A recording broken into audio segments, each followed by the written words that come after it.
What's up, House of Hope? It's the Flavor King, guys, and today we're going to be making some southern fried okra. I know you guys probably saying, ooh, I don't like okra, it's too slimy or whatever, but I'm going to tell you, the way we're going to deep fry this thing, you're not going to taste any slime, and this is a great way to eat your vegetables. Let's cook. Okay, guys, so here are the ingredients that we're going to need to make our fried okra. So what I have in here is a 1/3 cup of cornmeal and 1 cup of all-purpose flour. And I mixed it with a teaspoon of each of our Creole seasoning, black pepper, and kosher salt. So what I've already done is to my buttermilk mixture, I've added buttermilk and an egg, and I've already put some of the okra in there to soak. So what we do, once we got the okra soaking, now this is frozen okra. So I put it in the colander and let some of the buttermilk drain off. And then we're gonna put it in our flour combination and then to the fryer.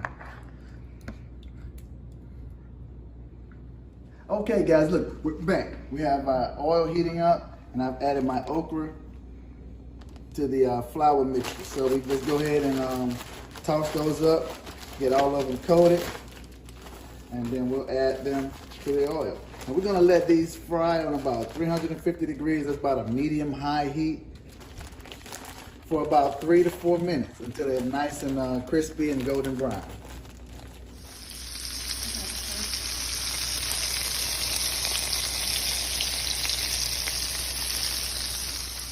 All right, guys, look, it's been 3 minutes, 3.5 minutes. Our okra is done.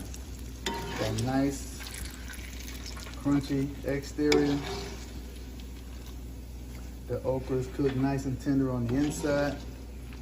We'll get the rest of the batches in. As soon as they come out, you want to hit them with a little pinch of salt. Not a lot, just a little. Just a little. Here are our ingredients for our red rice.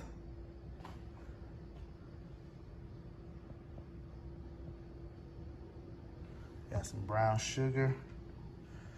We got some chopped onions and bell peppers. We use about a 1.5 pounds of that rice. I got some bacon grease there. I'll add some chopped sausage. Got some tomato paste and tomato sauce. Granulated garlic, salt, pepper, and all those measurements will be in the description.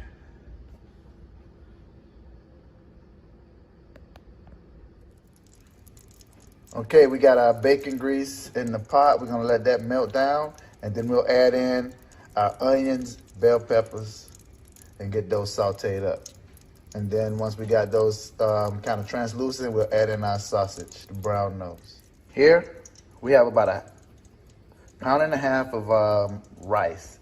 I use long grain, but you can use parboiled also. And we're gonna put this in the oven. We're gonna put this rice in the oven for about 35-40 minutes until the rice is fluffy. We have our oven preheated at 350.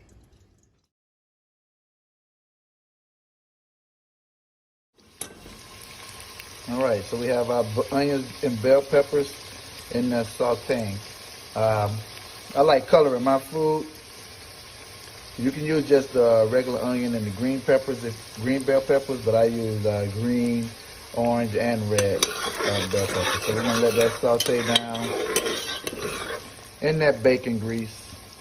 You can use canola oil, you can use butter, but I'm extra.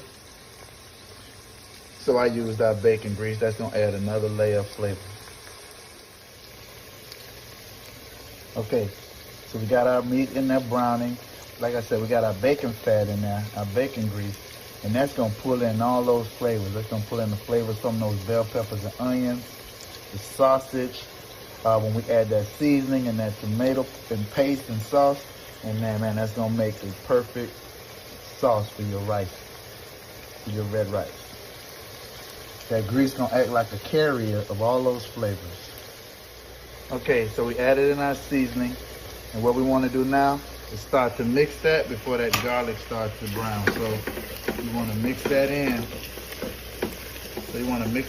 Like I said,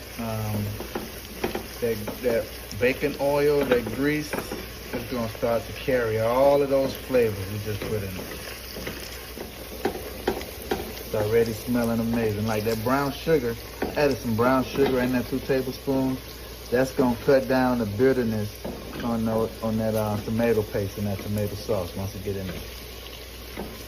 All right, so now we got that. We'll add in our 4 cups of water.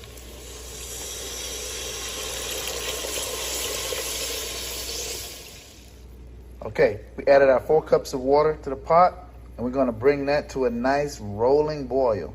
And then once it gets to a boil, we'll add in our tomato paste and our tomato sauce. Now the tomato paste is a concentrate, so we're not gonna I'm gonna use probably a half a can of that, but I'll use the 2 cans of tomato sauce.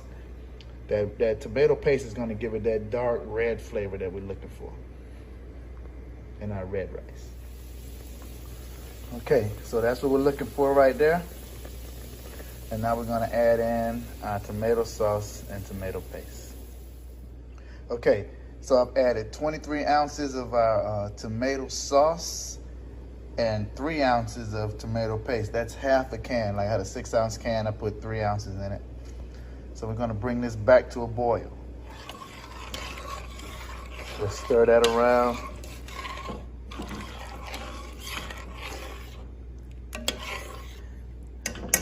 And we'll bring that back to a boil and add it to the rice. Okay, we got our red sauce going. It's just about time to add it to the rice. So you might not add all of this to the rice. You want to add your liquids so it's just above the rice, okay? You don't want to add too much liquid because you can't take it out. So it's easier to add liquid in than to try to take it out of the pot. Once it's in there, there's nothing you can do about it, and your red rice will be gummy. Okay.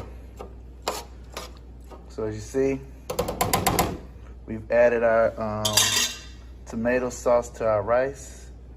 You can still see the rice peeping through the sauce. That's kind of what we want. Like I said, we don't want to add too much liquid and our rice come out gummy. So once you have that in there, you want to go ahead and wrap it up very tight with foil. Okay, we got our pan all wrapped up, nice and tight with the foil, and we'll add that into the oven. Like I said, we got an oven on 350, preheated to 350, and we'll do that for about 45 minutes, or until our rice comes out. The rice is out. I'm gonna fluff it up. It looks like it's still a little bit hard, so I'll add a little more liquid. I'll cover it back up and leave it in there for about 20 more minutes. Red rice done. Out of the oven. Tastes divine.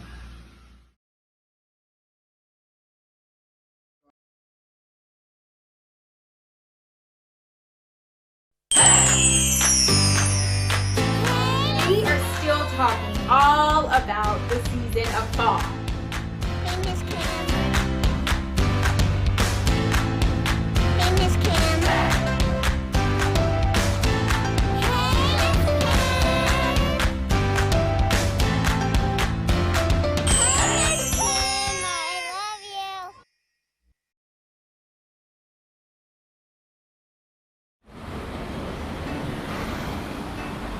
Hey, let's check out this park.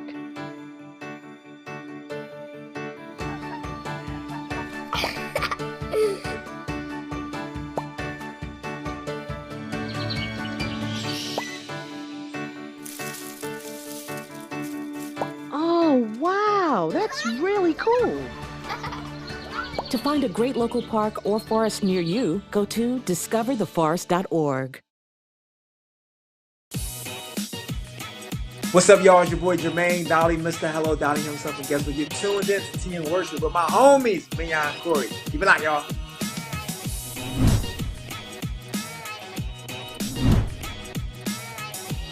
Hey, y'all, it's Candy West, and you're watching Tea and Worship with Mignon and Corey.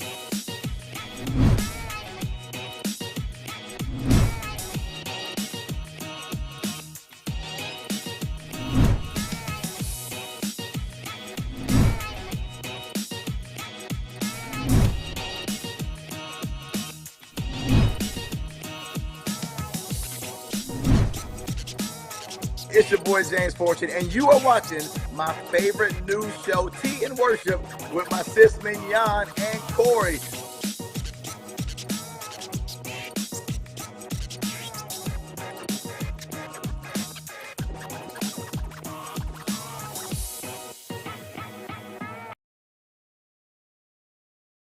Right now I have 2 slabs of spare ribs. I'm gonna show you how to do one, and then we're gonna cut that up. You're gonna see what we do. We got 2 parts pepper, 1 part salt. We're gonna season that up, and we're gonna get it out there on the grill. We're gonna smoke that, keep it around 275, and we're gonna smoke it for about 3 hours. Okay, and that fat gonna render down, and we're gonna get it going. See all this fat right here? We're gonna cut this off. We're gonna cut all that fat off right there. Not all of it, but most of it, because that's not gonna cook down. Then we'll take off this skirt right here, remove the membrane, cut off this gristle, and we're gonna square this out. We're gonna make this meat like a rectangle, okay? So that's what we're gonna do. We ain't gonna use no mustard on this one to bind it up. You gotta make sure your knife is sharp. Like, you're not gonna remove all of the fat, but just what you can grab.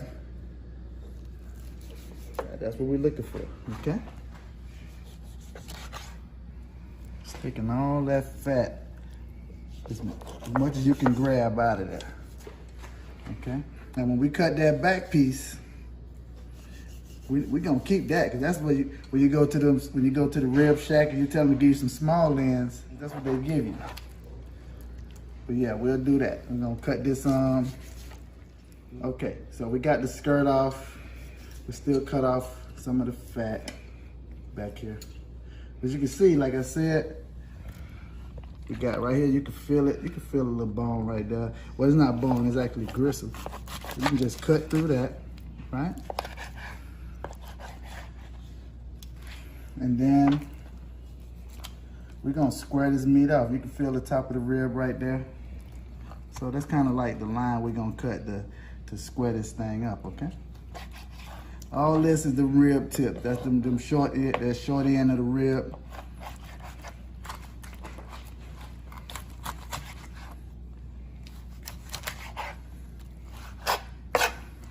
Yeah, so we're gonna use that. We got that all rectangled up, and this is what we're looking for. We're looking for a nice rectangular shape.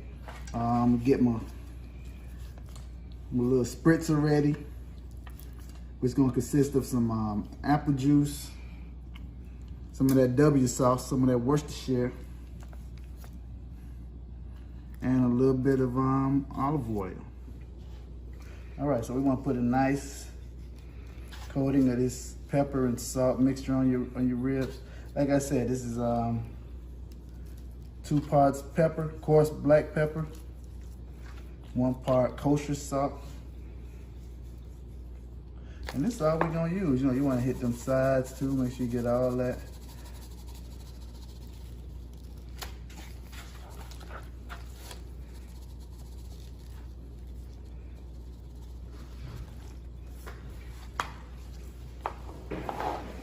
So we got this salt and pepper. We're gonna get that all over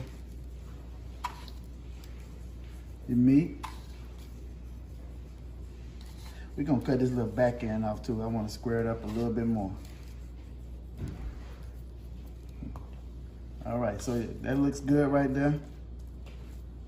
Gonna press that down into the meat, and it's gonna be good to go. All right, guys, so on the back side, we got this membrane right here. We're gonna cut that off. What you do is just get you a knife or a spoon, get up under the membrane. Okay, you grab it, that paper towel, give it a little grip, and you just remove that membrane.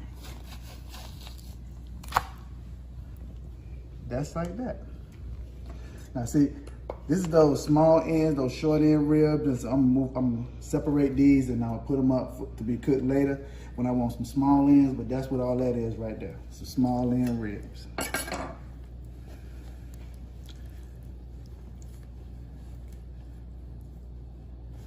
Pepper today, okay?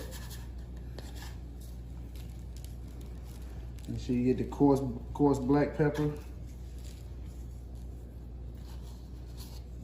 Let that meat absorb that in. We're gonna let it rest for about 30 minutes. Let those seasonings get in there. I'll go fire up the grill. Like I said, we want to get that grill at about 275.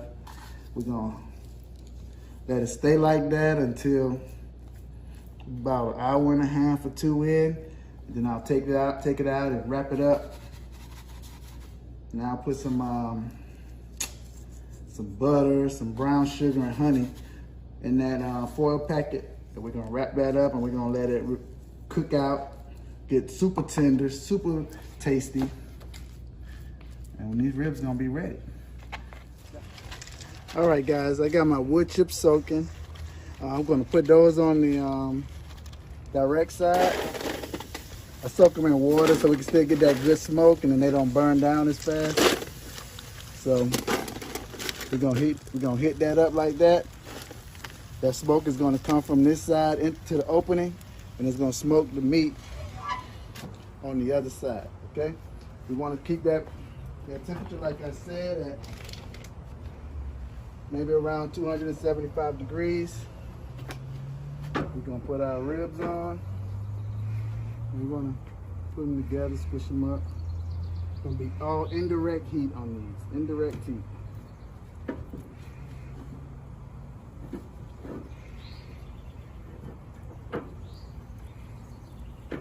We'll come back out here in about an hour, take a look at them, see where they are. Got the rib over here. It's gonna leak the juices down in here. Like I said, I got the thyme, butter, garlic, rosemary, salt, and as those juices from the meat drip down in here, that'll make our base for the steak. Be back in an hour. All right, guys, we're coming back out to the grill about an hour and a half later. So we're gonna lift it up. We're gonna see what we got. We got the ribeye back there, looking delicious. We got these 2 slabs of ribs.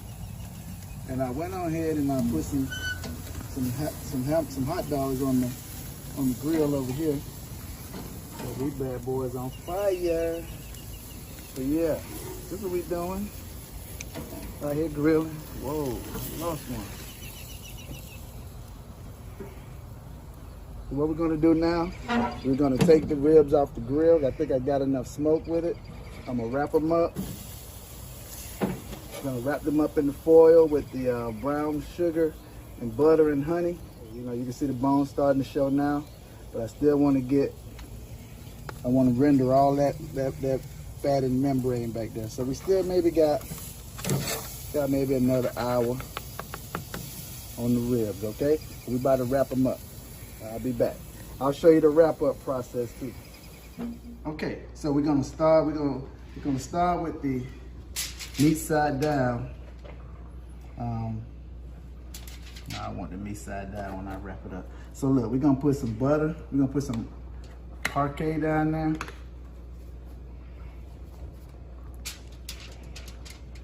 Okay, we're gonna put that down there. Some honey.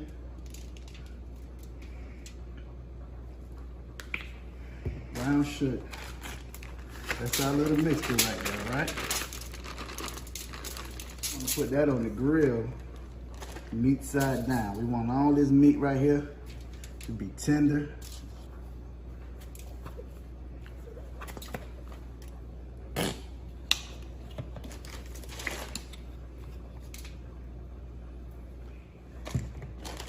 And give me some of your brown sugar. Yes. But that's it right there, folks. This is gonna be it, I'm telling you. All right, so we'll be back. I'm gonna wrap up the second one and we'll be ready to put these back on the grill.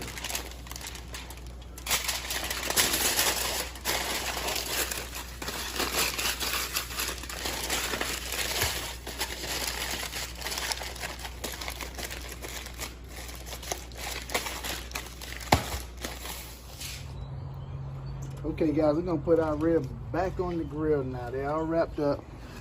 Like I said, we're going meat side down on these. We're gonna let all that top meat cook in that butter and that honey and that brown sugar. It's gonna give it amazing flavor. Amazing. Let me see. The ribeye still feel like it's about medium rare. I'll get my temperature on my thermometer and see what it is, but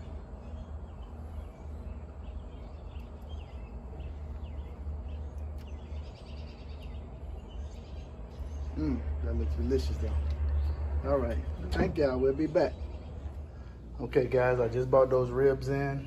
You can see that meat is rendered from the back of that bone. Yeah, that's what I'm talking about right there. Hey man, it cooked in that honey and that butter and that brown sugar. Man, that just make that meat so tender. Yeah, I'm about to chop these up. Y'all will see them. All right, guys, the meat is done. I've cut it up. Let it sit and render for, I'm gonna pick this one calling my name right here. Look at that. It's juicy. Now let's see how that bite is. Oh my God. Well, that's all the chain right there. This is restaurant quality meat. We bring it to your table, just like the restaurants do it, but better. Bar none. This is gonna be the best rib you ever had.